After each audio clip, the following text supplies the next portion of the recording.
आज अमलन सूरत हाल ये है कि हमारा निज़ाम अदल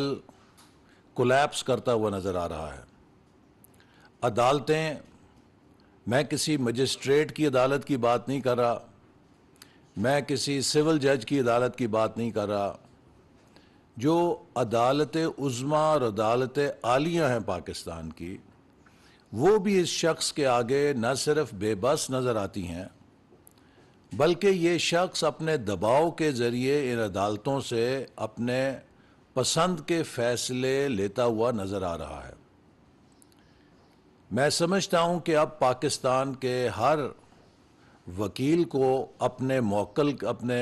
क्लाइंट के लिए वही सहूलत मांगनी चाहिए जो इमरान खान साहब को मिली है कि कानून सबके लिए एक होना चाहिए। अगर कोई शख्स सुबह 8 बजे पेशी पे नहीं पहुंचता और उसकी ज़मानत कैंसिल हो जाती है, अगर कोई शख्स 9 बजे बर वक्त नहीं पहुंचता, उसका केस खारिज हो जाता है,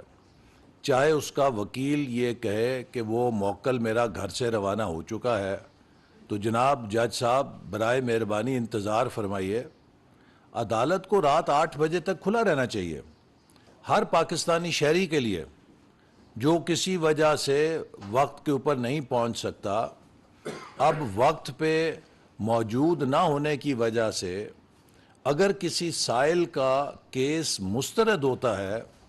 तो ये बहुत बड़ी नाइंसाफ़ी होगी। जिस तर्ज अमल का हमारी अदलिया ने हज़रत इमरान नियाज़ी साहब के लिए फ़राख दिली का मुज़ाहरा किया है, पाकिस्तान का हर शहरी उसी फ़राख दिली का हकदार है। पाकिस्तान में अदालतों के अंदर हमने कभी ये मनाज़र नहीं देखे। मोहतरमा मरियम नवाज़ साहिबा अगर अदालत में पेश होती थीं और वहाँ पे किसी के सलाम का जवाब देती थीं तो उन्हें डांट के कहा जाता था कि आप अदालत के एहतराम का ख्याल रखें। यहाँ पर अदालतों के दरवाजे तोड़ दिए जाते हैं, अदालतों में दंगा फसाद किया गया है, लेकिन उसका कोई नोटिस लेने वाला नहीं है। इस पर हर शख्स परेशान है कि क्या माजरा है। सुपरसोनिक स्पीड के साथ तमाम मुकदमात में ज़मानतें ली जा रही हैं। हम भी इस पाकिस्तान के शहरी थे, हमारी ज़मानतों की दरख्वास्तें हफ्तों हफ्तों पेंडिंग में चली जाती थीं और कभी बेंच टूट जाते थे, कभी जज साहब बाहर तशरीफ़ ले जाते थे, फिर कई हफ्तों इंतज़ार करना पड़ता था। तो सवाल यह है कि पाकिस्तान में एक शख्स के लिए कानून वीआईपी कानून की सूरत में उसे तमाम मराद दे रहा है और पाकिस्तान के दीगर लोगों के साथ इम्तियाजी सलूक क्यों है। शाहिद खाकान अब्बासी का क्या गुनाह था कि उसने इतने महीने जेल में काटे। नवाज शरीफ साहब का, शहबाज शरीफ साहब का, हमजा शहबाज शरीफ का, मरियम नवाज का, साद रफ़ीक का, हनीफ अब्बासी का, मिफ्ता इस्माइल का, राना सनाउल्लाह का, ख्वाजा आसिफ का, मेरा, हम सब के क्या गुनाह थे कि हमें अपनी ज़मानतों के लिए सालों और महीनों जेलों के अंदर गलना पड़ा। लेकिन ये जो लाडला साहब हैं, इनको कोई सवाल नहीं पूछ सकता, अदालतें इनके लिए खुली रहती हैं, रात रात तक जज साहिबान अदालतों में बैठे रहते हैं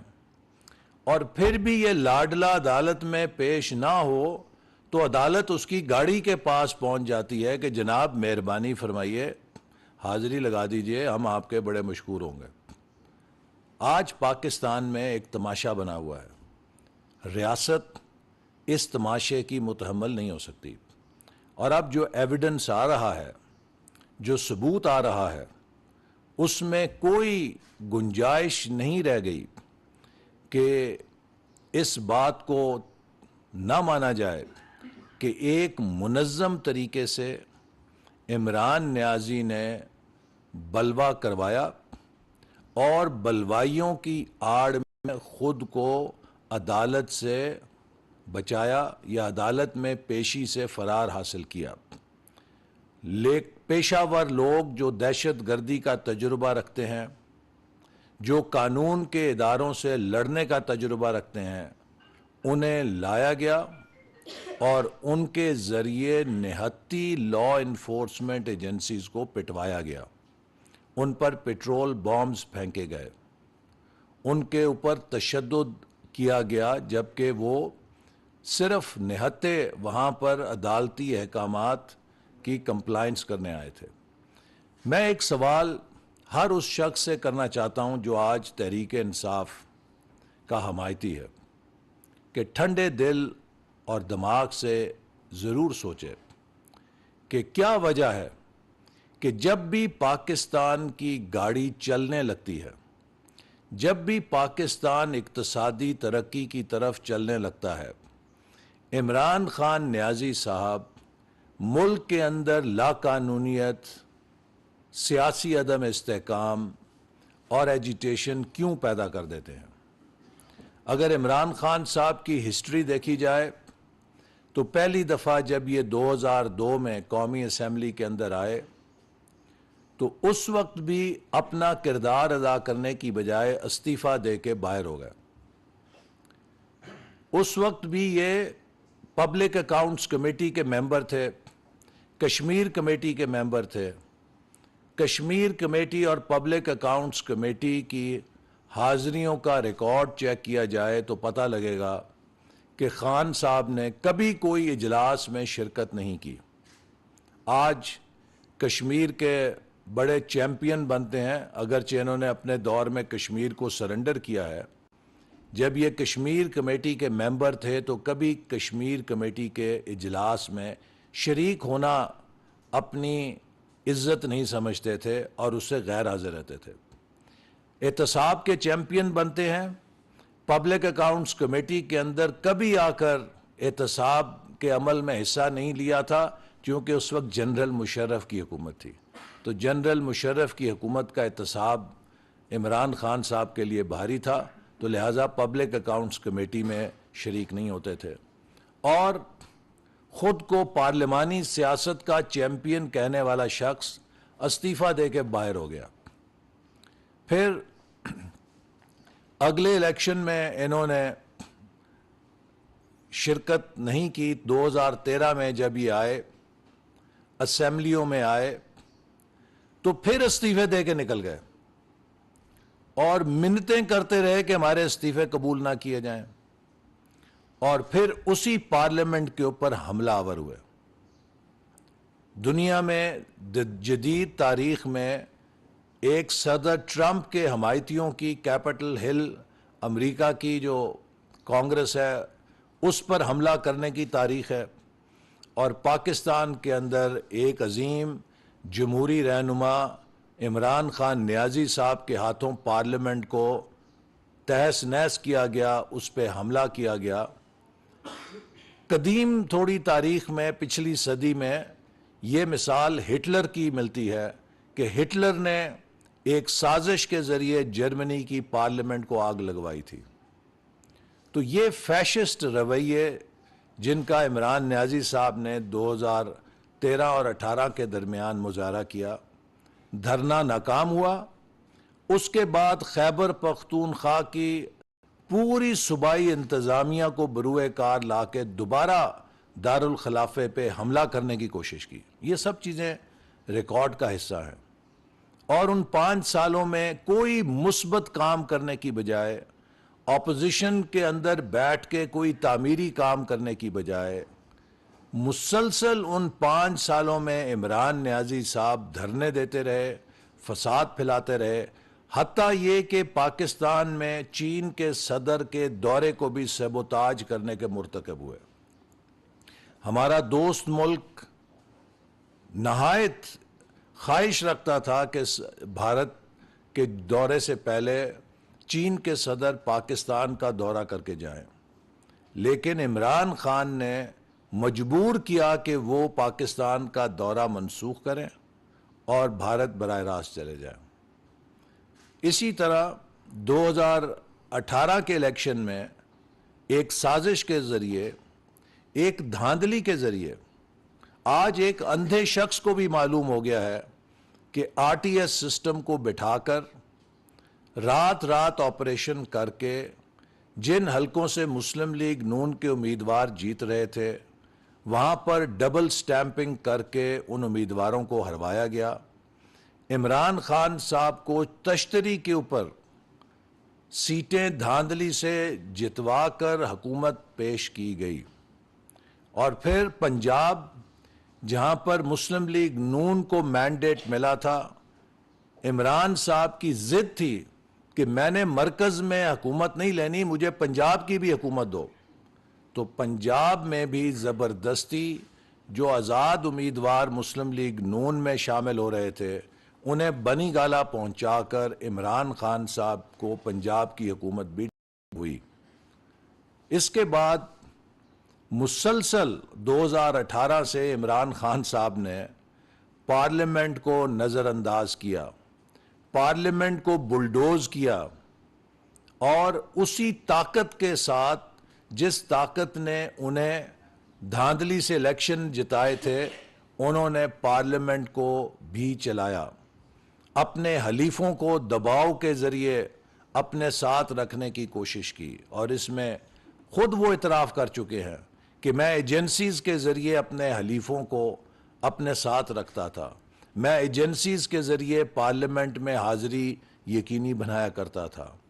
और जिस तरह बुलडोज कवानीन उस दौर में किए गए पाकिस्तान की तारीख में उसकी मिसाल नहीं मिलती। और जब उनके रवैये से तंग आकर उनके हलीफों ने उन्हें छोड़ा और उनके खिलाफ नो कॉन्फिडेंस मोशन हुई, तो इमरान खान ने उस अदम एतमाद को जो आईनी तरीके से हुई, जो जमहूरी तरीके से हुई, जो शफाफ तरीके से हुई, कौमी असम्बली में उनके खिलाफ तहरीक अदम एतमाद में उनकी पार्टी का कोई डिसिडेंट शामिल नहीं था, उनके इत्तेहादी थे जो उन्हें छोड़ गए थे और उनके रवैये की वजह से छोड़ गए थे। और 2+2 4 था कि जो इत्तेहादी हैं उनको इकट्ठा किया जाए अपोजिशन के साथ, तो 174 की तादाद बनती थी। और इमरान खान साहब ने उस मुतवक्का शिकस्त के ऊपर भी जो अपनी ज़हनियत है फस्तायत की, फैशिज्म की, पार्लियामेंट को बुलडोज करने की, उन्होंने डिप्टी स्पीकर से एक गैर आईनी रूलिंग के जरिए उस तहरीक अदम एतमाद से फरार होने की कोशिश की। स्पीकर को भी उसमें झोंक दिया, एक ऐसा गैर आईनी कदम कि जिसको एक अंधा भी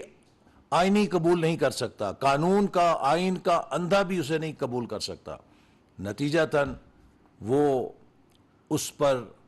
इनारकी पैदा करने की गर्ज से सदर को भी उसमें झोंक गए और कौमी असम्बली को डिसॉल्व करने का ऑर्डर जारी कर दिया। कौमी असम्बली को एक दफा फिर उस पर हमलावर हुए, उसे तोड़ दिया और फिर सुप्रीम कोर्ट ने उसका जब नोटिस वहां पर लिया गया तो इतनी ब्लेटेंट वायलेशन थी आइन की कि 5-0 की अक्सरियत से इमरान खान साहब का वो कदम गैर आइनी करार दिया गया और कौमी असम्बली बहाल हुई। मेरे कहने का मकसद यह है कि सन 2002 से इस शख्स का एक ट्रैक रिकॉर्ड है, पाकिस्तान में कोई तामीरी काम नहीं है, हर दफा नाराज होकर असम्बली से निकल जाता है। अब हैट्रिक की है कौमी असम्बली से इस्तीफों की, 2002 में इस्तीफा दिया, 2013 में इस्तीफा दिए, 2018 की असम्बली से भी इस्तीफे दे दिए और अब अपनी जिद के लिए 2 सूबाई असम्बलियों को भी, हालांकि इनकी अपनी पार्टी कहती थी कि आप ये काम ना करें, इनके वजीर आला समझाते रहे कि ये काम ना करें, लेकिन वहां पर शहनशाहियत है कि शहनशाह साहब ने अगर फैसला कर लिया है कि हमने खुदकुश बम्बार बन के इस निज़ाम पे हमलावर होना है, तो उन्होंने 2 असम्बलियां इस नीयत से तोड़ी कि इससे पूरा निज़ाम शायद गिर जाएगा। वो निज़ाम नहीं गिरा, अब वो जुलाहट का शिकार है। और अब इस झुंझलाहट के बाद शायद उनके पास एक ही रास्ता बचा है कि वो मुल्क के अंदर बलवा और फसाद करें। अब जब पाकिस्तान उन्हीं की नाकस मुआशी पॉलिसियों,